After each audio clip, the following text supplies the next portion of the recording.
Coming up on the Threat Status Podcast, we're at the Space Symposium in Colorado Springs and have an exclusive interview with Jeff Thornburg, the CEO of Portal Space Systems, about the future of dynamic space operations and much more. And then we break down the American blockade of Iran and dive into the idea of a base complete with a nuclear reactor on the moon. Don't forget to go to WashingtonTimes.com and sign up for the daily Threat Status newsletter. And this episode of the Threat Status Podcast is brought to you by United Launch Alliance. ULA is redefining what's possible in space by providing innovative rocketry solutions for national security, NASA, and commercial space launches to the most challenging and distant orbits the nation requires.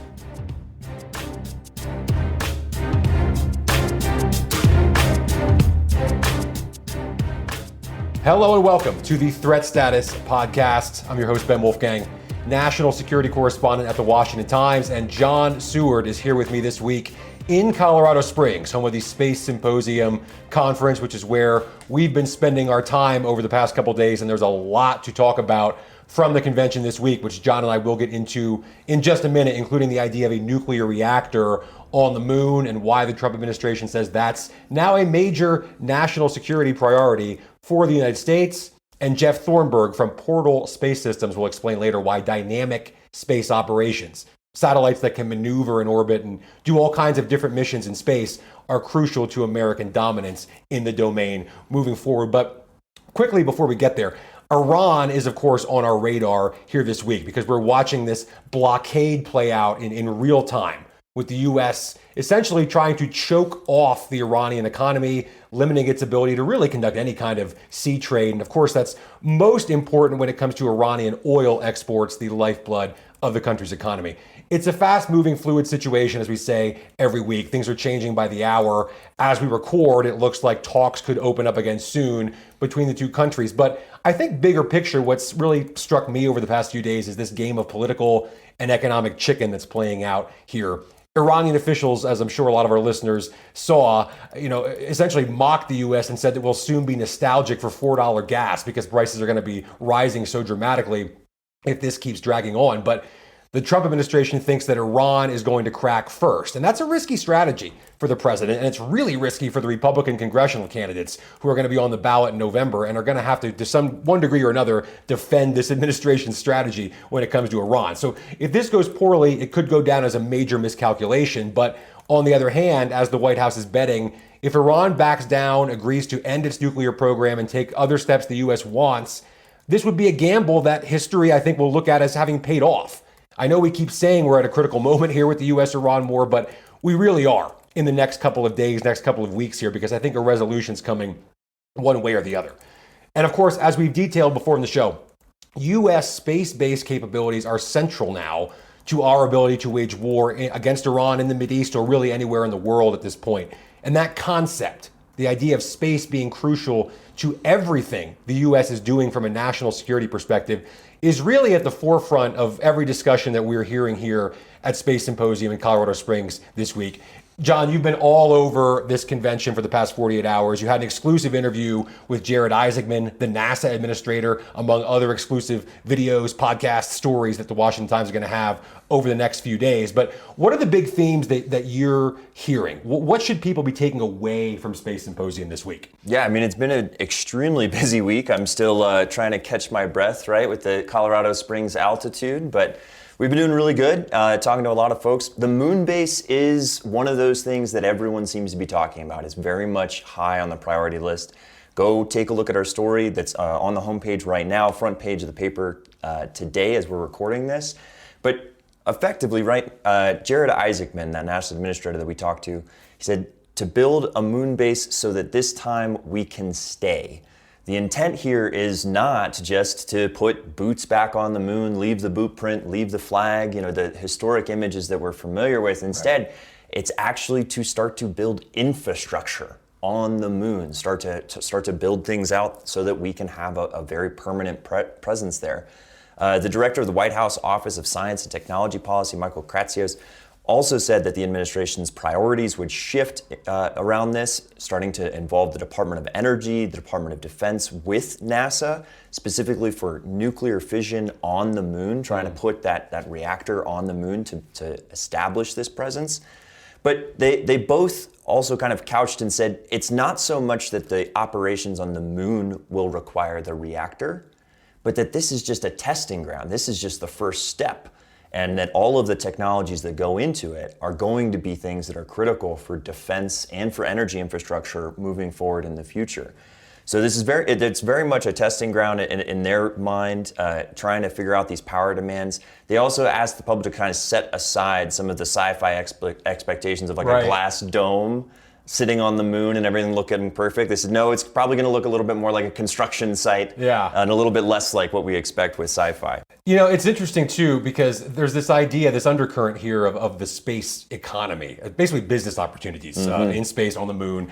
John, you and I heard a couple of pitches from some companies, which I won't name here in the show, that sounded a little, I think, too good to be true when it comes to the idea of making money in space in the foreseeable future, the next few years at least. You know, one of those is data centers. I'll talk more about that in a few minutes, which I think is an area that's emerging as both important from a national security and tech leadership perspective, but also potentially financially lucrative in the short to medium term for U.S. companies. But I'm interested in this nexus of these two tracks and how the U.S. balances them, right? This is the space race 2.0. I mean, space race 1.0 in the 1960s didn't have this private space economic component to it. I mean, certainly companies made a lot of money from the U.S. space program, but those companies were doing their business here on Earth, and only the rockets and the astronauts essentially went to space. Things are different here in Space Race 2.0. We still have that. We just saw it with the Artemis mission, but now private companies, SpaceX, and hundreds or thousands of others that are represented here are deeply involved in all this, and everyone's trying to position themselves to figure out ways to make money in space. Let's be honest about it. So Jared Isaacman's a businessman. He now runs NASA. He's in a unique position, I think, here as these two tracks unfold. You know, is U.S. government national security, space priorities, are they in conflict with that economic development? Do you think Jared Isaacman maybe sees them as kind of two sides of the same coin that at the end of the day help the U.S. stay ahead of China? What's your read on those two tracks we're seeing here, John? Yeah, I mean, you know, Mr. Isaacman was very sort of positive about this as being two sides of the same coin, mutually beneficial, right? There is some challenges there, though, and I mean, I'll mention it sort of later on. But my thread of the week is gonna look at how are we actually going to get this done in terms of getting stuff up there. Right. And to your point, you know, there is sort of this very, very high-minded promise of amazing things out in space, and some of it's stuff that we've heard about for a very long time. I mean, you know, 30 years ago, we had folks talking about we're going to build cities in the craters on the moon and like actually be able to have a presence there. We are in an interesting space, no pun intended, where we're starting to bump up against those sci-fi ideas, right? So one of the things that I talked about with Mr. Isaacman is a nuclear-powered spaceship. Right. I mean, if you had mentioned that to me even 5 years ago, I'd thought that was complete sci-fi fiction. It's real. This is a real discussion. This is a real discussion. Mr. Isaacman specifically pointed to a NASA program for a, quote, nuclear-powered interplanetary spaceship, end quote, which they're calling the SR-1 Freedom. Much of the same nuclear development that's being looked at for the moon base would actually be part of that path to develop the Freedom spaceship. You know, the Army has recently started to field test some small mobile nuclear reactors. So there's obviously a lot of things in different parts of the government here, especially around defense, especially around national security, that are kind of mutually supportive, if that makes sense. Right. Mr. Isaacman also pointed specifically to the Navy's development of nuclear propulsion as part of his inspiration, saying, you know, that NASA isn't going for a, quote, 100% solution, but is instead trying to work into more of like closer to like a 70% so that they can quickly get to testing these technologies. One of the other things that's come up this week, and I don't want to leave this out because it's to me is absolutely fascinating. Again, right on the edge of sort of sci-fi, but it is actual reality. It sort of references what our interview is about today, that dynamic space operations. The first stages of that are happening already.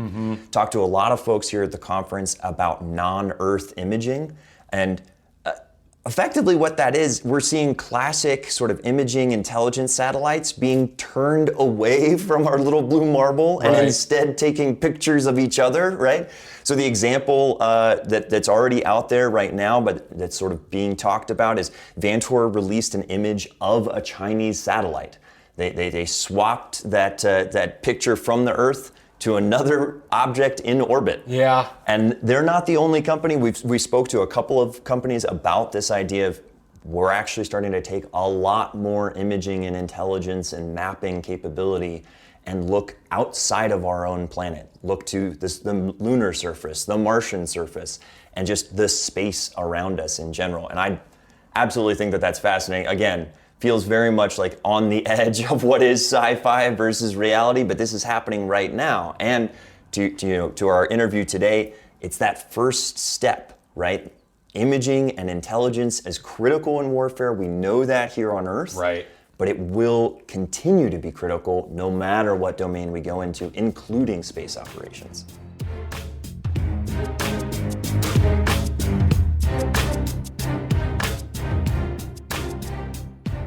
And we are joined now by Jeff Thornburg, former Air Force officer and the CEO and co-founder of Portal Space Systems, which I'll let Jeff tell you more about here in a second. We're speaking at the Space Symposium conference in Colorado Springs, and there's an energy here that I think is pretty exciting, I think, for everybody, including journalists like myself here covering it. But Jeff, thanks for coming on the show, and if you could, give us a quick explanation of Portal and what you all do. Thanks, Ben. Thanks for having me today. Portal Space Systems, we're revolutionizing on-orbit mobility. Essentially, we have what some would call the multi-role fighter jet for orbit. That gives you the visual that we can move very quickly and accomplish a lot of different missions for defense and commercial customers. And so we've rethought and redesigned how you approach highly maneuverable spacecraft on orbit. I'm going to get into some more detail on that in a second, but I did want to start with kind of a big picture question that I've been posing to some other folks here at Space Symposium, and that's the idea of whether space, which admittedly, of course, is a very big, broad term that encompasses a lot, but whether space is having something of a renaissance in the United States right now. In business, certainly, but also kind of in pop culture. The Artemis mission, of course, that we saw recently has kind of, I think, captured the imaginations again of a lot of folks across the country.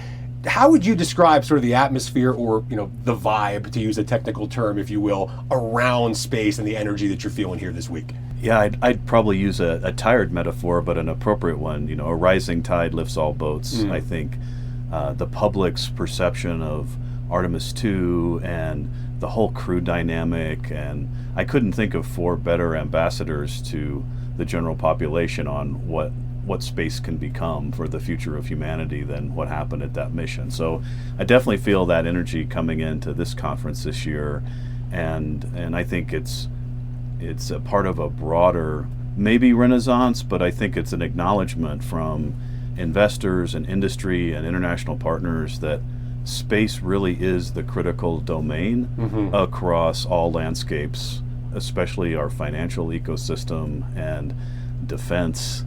And I think a lot of countries and nation states have realized that the key to U.S. power and influence has really been driven by space technology over the last several decades, and now you see this huge movement globally into space technology and applications and hardware and software. Yeah, I'm curious from that national security perspective. I was at the Defense Tech Leadership Summit in Palm Beach a couple months ago, and I kept hearing from defense industry leaders, tech leaders, government officials, folks in finance, venture capital, that they sort of, and I realize this kind of sounds a little maybe naive or even cheesy, but they kind of describe it as a new wave of patriotism around sort of national security, space being a part of that maybe all of these different stakeholders are kind of seeing the bigger picture and willing to work together in a way that maybe they hadn't been in the past to keep the U.S. ahead of adversaries like China. Do you kind of feel that perspective here, that everybody realizes this is a national security imperative to stay ahead of adversaries in space? Yeah, I don't know I view it as patriotism as much as I do global power competition with China and Russia specifically. Yeah. And I think there's leadership in the government that's finally been able to process that information and acknowledge the fact that we're maybe not as far ahead, or maybe we're more of peer competitors. And I think the leadership of the United States specifically is now trying to figure out how do we deal with a near peer or now peer competitor that we've never had before, because I believe they've, especially in China, they've sat back and watched what are the keys to execution for the United States from a defense standpoint, specifically as an immediate example, and they've made significant investments and have executed on those over the last 20 years where we have not so much. And I think now that's really woken people up to the fact, where are the dollars at? Where are they going? How do we stay in lockstep with the competition? And then I think specifically with the Department of Defense and the Department of War really is about how do we have that next step beyond now the near-peer competitors, because I think we all would prefer deterrence as a strategy to the alternative, and you can't do that in a near-peer situation. You need to have overwhelming ability to affect your adversary at a time and place of your choosing. Not a fair fight. And it needs to not be a fair fight. That's right. One more kind of big picture question before we get into some more specifics about Portal and what you all are doing. You're an Air Force guy, so I have to ask you this because it's become kind of a subplot that I've been personally really interested in. Do you see traditional Air Force capabilities, things like fighter jet programs, is in competition with space-based capabilities today when it comes to budgets, for example? Do you think there's a day coming, and maybe there's not if we're going to have a $1.5 trillion defense budget, but do you see a day coming when there might need to be decisions made versus one or the other, where the money goes? Do you feel that tension, or is that kind of not the wrong way to kind of look at that? I think it's a fair observation. I think it was more prevalent a few years ago when the Space Force was just getting started, because anytime you have a service born out of another service, you're going to have that financial friction, because the Air Force, they're pilots and they're warfighters in the air domain. That's their priority. And space was always secondary to that, and now it can't be anymore. So I think you're seeing the Space Force try to mature as fast as they can as an independent service. The only thing I would say there is you still have the Air Force tied to Space Force from a financial execution standpoint really tightly. I think at a personal level, what I want to see is Space Force grow into their own ability to have their own secretary, their own financial manager, their own financial processes that segregates that, so we can have that focus on space that's independent from the conflict that you referenced. But I think we're making a lot of progress in that way, especially with the budgets as they've been executed the last couple of years. A Department of Space, in other words. Correct. Yeah, civilian-led That's Department of Space. That's what I would personally, just coming from the Air Force myself, I understand every service has their own priorities because they have their own mission sets that they're challenged to go execute on. Right. And I think it's been hard for the Air Force because now you've got this rising parity of the space need across all services. And then space is unique because you're serving all services from the space domain. So there really shouldn't be a competition, because space assets augment all of the kill chains and all of the strategies that we want to execute, land, air, and sea. And now space is very unique in that it's not its own thing, it serves all things. And I don't know whether we fully figured out how to execute on that as an independent service yet. Yeah, I think that concept is just kind of starting to be fully understood, or maybe at least partially understood by the public. With the operations in Venezuela and certainly in Iran, you look at space kind of undergirded everything we did in every other domain, whether it's cyber or on land or in traditional air power. Space was central to being able to do all of that. And look at what was written in the public domain on how Russia executed with the Ukraine in the early days of that ongoing wartime operation. Space played a huge factor in Russia's execution of that campaign, and still does. So everybody's learning from as far back as the Gulf War, because that was the first time where I think in modern times the U.S. really executed with a space-based strategy, because we had assets and intel and information that allowed us to basically enable Schwarzkopf and the march across an area of desert that nobody thought we could operate in. Right. And space enabled that, and I think everybody paid attention. And so again, that was that major strategic advantage we used to have that's now been eroded over the last several decades. Okay. Well, let's talk more specifically about Portal and kind of what you all are doing there. And I think one of the issues that you all are bringing to the forefront, this idea of dynamic space operations. Now, I've talked about this concept before, but I'm sure you can describe this a lot better than I can. So listeners who aren't familiar with dynamic space operations, it's something we're going to be hearing a lot in the years to come. So can you kind of just explain to us in plain terms what that means and why dynamic space operations are important? Sure. I think one way to contemplate that is everybody has seen hot air balloons. Hot air balloon rises to a certain height, and you kind of are subjected to the wind and it does its thing. Not super mobile. It goes up to a certain place in the sky, but it can't really move quickly. We've kind of developed spacecraft that way over the last several decades because they can operate in one altitude, they can course correct a little bit, but they really can't move out of their existing orbit or move quickly within the orbit that they have, because we never had a need for it. It was just enough to get to orbit, and then you really just needed to station keep. And then a similar analogy would be we would build an airplane that could only fly at one altitude, which might work great when you don't have any adversaries, but if the adversary knows that your plane can only fly at one altitude, what are they going to do? Yeah. They're going to fly at all altitudes, Right. and they're going to fly circles around you. And so that's what we have in our national security and other commercial assets. We have airplanes on orbit that only fly at one altitude and don't really have any gas in the tank to do anything else. So traditionally in the aerospace industry, you have companies that know how to build spacecraft, and companies know how to build propulsion systems. And so you're still buying the same type of propulsion. The laws of physics haven't changed on orbit. So really, to move more quickly or dynamically, really it's now what we've done at Portal is selected a technology and propulsion that would allow spacecraft to move more rapidly on orbit, built a spacecraft around that technology, enabled a flexible payload deck that now is a multi-mission platform. So now you have something unique in the industry where you don't have slow-moving satellites that only use Hall thrusters or hydrazine systems to move slowly. You can now have a Swiss Army knife on orbit that can get to a location within hours, not weeks and months, because that was really the main pain point for a lot of our defense customers is it's weeks and months to get an asset to a location, and by then maybe the engagement's over.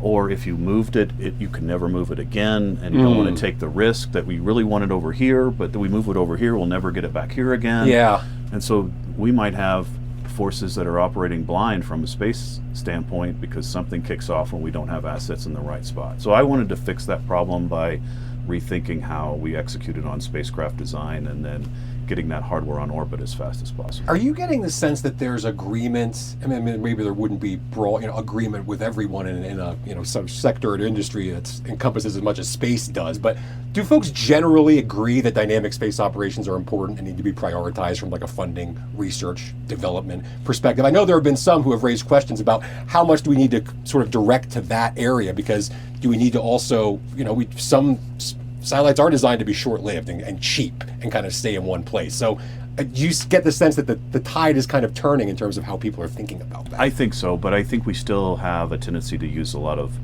buzzwordy phraseology like maneuverability without regret and dynamic space operations, and then nobody knows what that means. Right. It means something different to everybody in the process and the leadership that needs to make decisions about that. So where I would like to frame it is really rapid maneuverability. I mean, we don't build planes that move slowly. We don't build tanks that take all day to cross a field of battle.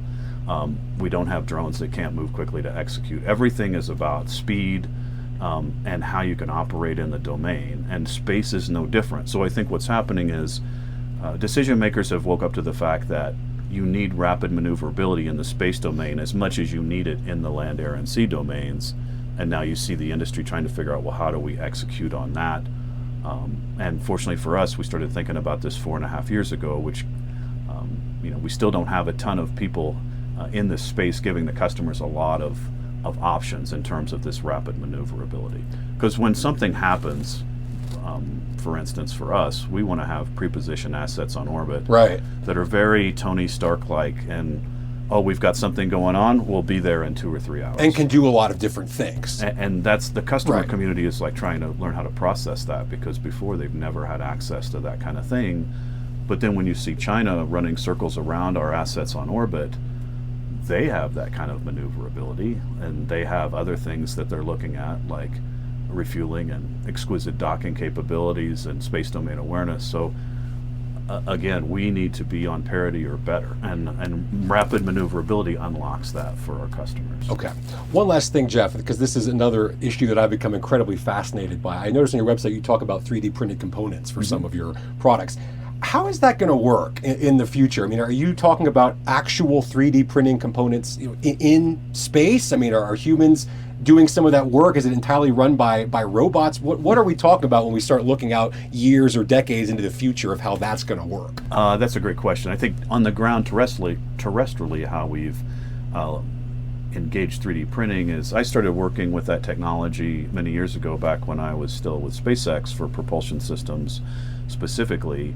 And what's happening now for innovations like what we're doing with Portal is you can now execute on designs that were never possible with traditional manufacturing methods like castings and machining operations, which means now you can have an ability to create and engineer, in our case, our heat exchanger thruster system in ways that could never be built before and can survive for long life in a very difficult domain on orbit. I think when I reach out into my future self for the second part of your question, if we're going to have a persistent presence on the moon and eventually Mars or other locations, I was a logistician. I was an aircraft maintenance officer on KC-135s, and when you're going forward deployed, you can never take everything you need. You take all the things you think you might need to maintain your fleet, but you always get it wrong and something breaks that you don't have. FedEx doesn't exist on the moon, right? And so I think the cool futuristic unlock on additive is, now as long as you've got metal or plastic powder and a computer, you can build the parts you need, which is going to be the key to, I think, human survival and thriving in some of these very extreme environments. Yeah, we could spend another 30 minutes talking about that, because that's incredibly fun to think about what this is going to look like if we have this conversation 5-10 years from now. But we'll leave it there for today. Jeff Thornburg of Portal Space Systems, thanks so much. Thank you, Ben. My pleasure.